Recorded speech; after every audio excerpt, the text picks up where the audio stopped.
क्या है ये नियति मेरी, क्यों है कहानी अधूरी। आँखों में दर्द छुपा है, होठों पे मौन सजा है। अब मैं हूँ पास तुम्हारे, मिलकर ढूंढेंगे सितारे। My blue destiny, my blue destiny। My blue destiny. अब तक आपने देखा कि आयुष साहिल को अपने घर ले जाता है। वहाँ साहिल को पता चलता है कि आयुष कोई साधारण लड़का नहीं बल्कि मशहूर अभिनेत्री महिमा सिन्हा का बेटा है। साहिल के पूछने पर आयुष उसे अपनी माँ की मौत की दर्दनाक कहानी सुनाना शुरू करता है। अब आगे आयुष साहिल को अपनी माँ की मौत के बारे में बताते हुए कहता है, जब कार में धमाका हुआ उसके बाद मैं बेहोश हो गया था। जब मेरी आंखें खुली तो मैं हॉस्पिटल में था और मेरे पापा मेरे पास बैठे हुए थे। 26 मार्च 2020 मुंबई का एक अस्पताल के एक कमरे में आयुष वेंटिलेटर पर लेटा हुआ था। ईशान सिन्हा सोफे पर बैठे लैपटॉप में कुछ काम कर रहे थे। कमरे के बाहर 6 हट्टे कट्टे अंगरक्षक बॉडीगार्ड्स काली शर्ट और पैंट में पहरा दे रहे थे। तभी एक व्यक्ति ब्लैक कोट पैंट में अंदर आता है।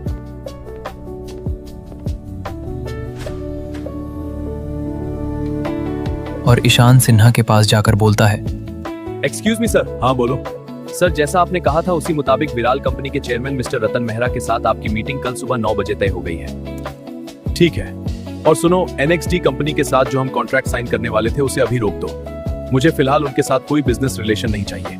Got it? जी सर, हो जाएगा। उस आदमी ने उत्तर दिया और कमरे से बाहर चला गया। वो व्यक्ति ईशान सिन्हा का पर्सनल सेक्रेटरी विजय था। विजय के जाने के बाद कुछ घंटे बीत गए। रात के समय आयुष को अचानक होश आया। मम्मा। आयु बेटा, तुम्हें होश आ गया? तुम ठीक तो हो ना? कहीं दर्द तो नहीं हो रहा? हे, जल्दी डॉक्टर को बुलाओ, हरी अप! विजय दौड़कर डॉक्टर को लाता है।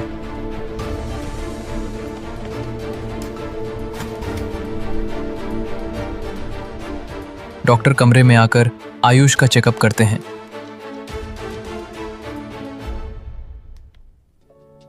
और मुस्कुराते हुए ईशान से कहते हैं, मिस्टर ईशान सिन्हा, डरने की कोई बात नहीं है। अब आयुष बिल्कुल ठीक है। He is absolutely fine. Thank you doctor, thank you so much. Ishan के चेहरे पर सुकून की एक लहर दौड़ जाती है। अरे सर, इसमें थैंक यू की जरूरत नहीं है, ये तो मेरा फर्ज है। अच्छा, अब मैं चलता हूँ। डॉक्टर और विजय बाहर चले जाते हैं। अब कमरे में ईशान और आयुष अकेले हैं। वो कांपती आवाज में पूछता है, पापा मम्मा कहाँ हैं? वह ठीक तो है ना? मुझे उनसे मिलना है। ईशान के चेहरे का रंग उड़ जाता है। बेटा, अभी तुम बहुत कमजोर हो, तुम्हें आराम की जरूरत है। डॉक्टर ने कहा है कि तुम्हें ज्यादा तनाव नहीं लेना चाहिए। नहीं पापा, मुझे अभी मम्मा के पास जाना है। क्या वह दूसरे कमरे में है? प्लीज मुझे उनके पास ले चलिए। आयुष जिद करने लगता है और बिस्तर से उठने की कोशिश करता है। ईशान उसे कंधों से पकड़कर वापस लिटाते हैं। मम्मा अब नहीं आएगी आयु, वह हमें 2 साल पहले ही छोड़कर जा चुकी है। ईशान पास रखी कुर्सी पर ढह जाते हैं और अपने चेहरे को हाथों से ढक लेते हैं। आयुष रोते हुए बोलता है, पापा, ये आप क्या कह रहे हैं?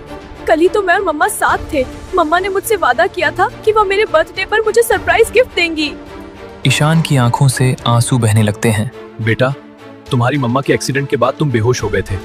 जब तुम्हें हॉस्पिटल लाया गया तो डॉक्टर्स ने बताया कि तुमने अपनी आंखों से वह हादसा देखा था, जिसकी वजह से तुम्हें गहरा सदमा पहुंचा था।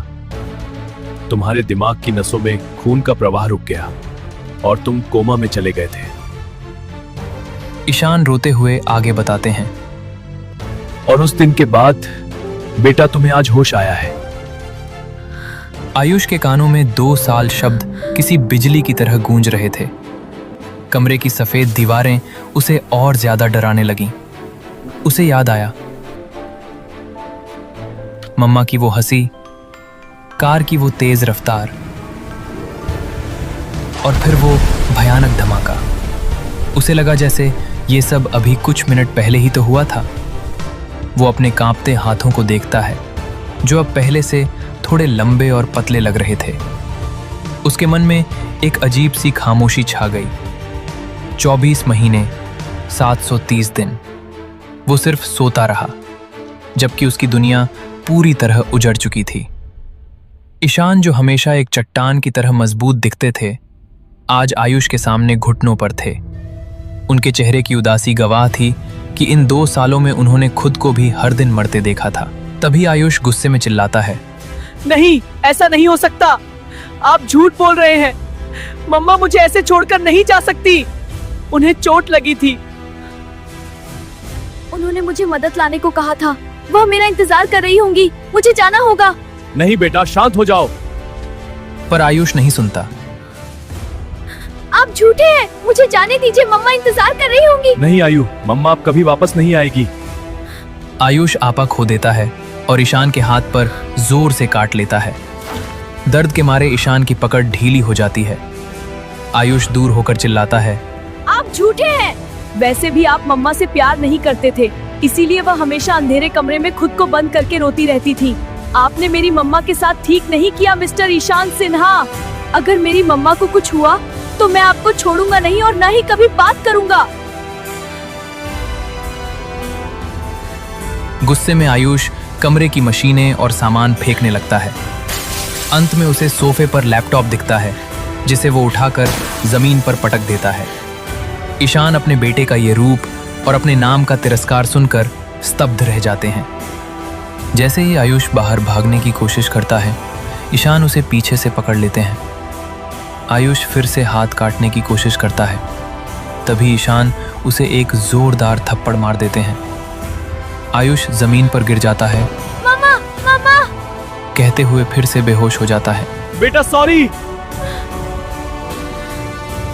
बेटा सॉरी, मुझे तुम्हें मारना नहीं चाहिए था। मुझे माफ कर दो। डॉक्टर, कहां मर गए साहब? विजय अंदर आता है तो ईशान गुस्से में गरजते हैं। सुनाई नहीं देता?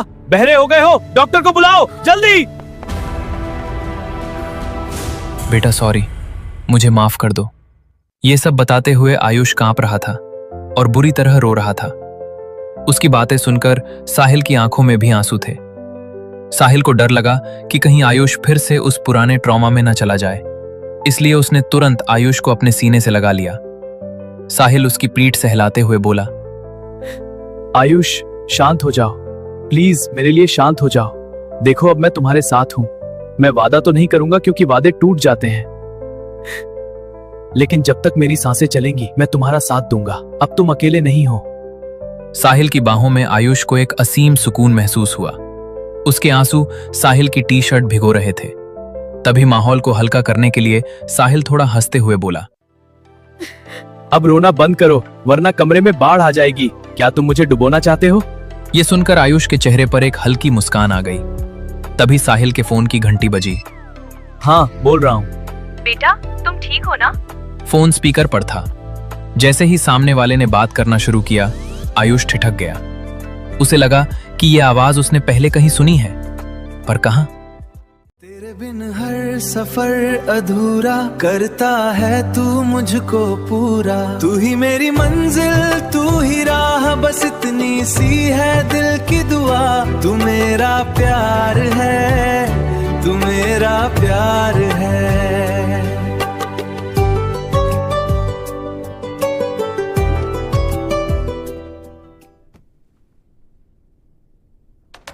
क्या है ये नियति मेरी, क्यों है कहानी अधूरी। आँखों में दर्द छुपा है, होठों पे मौन सजा है। अब मैं हूँ पास तुम्हारे, मिलकर ढूंढेंगे सितारे। My blue destiny, my blue destiny.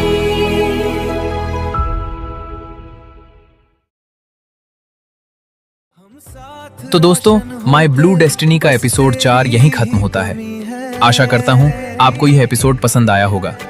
अगर आपने यहां तक देखा है तो मेरे चैनल को सब्सक्राइब करना मत भूलना। मैं मिलता हूं आपसे 5वें एपिसोड में। तब तक के लिए बाय और टेक केयर।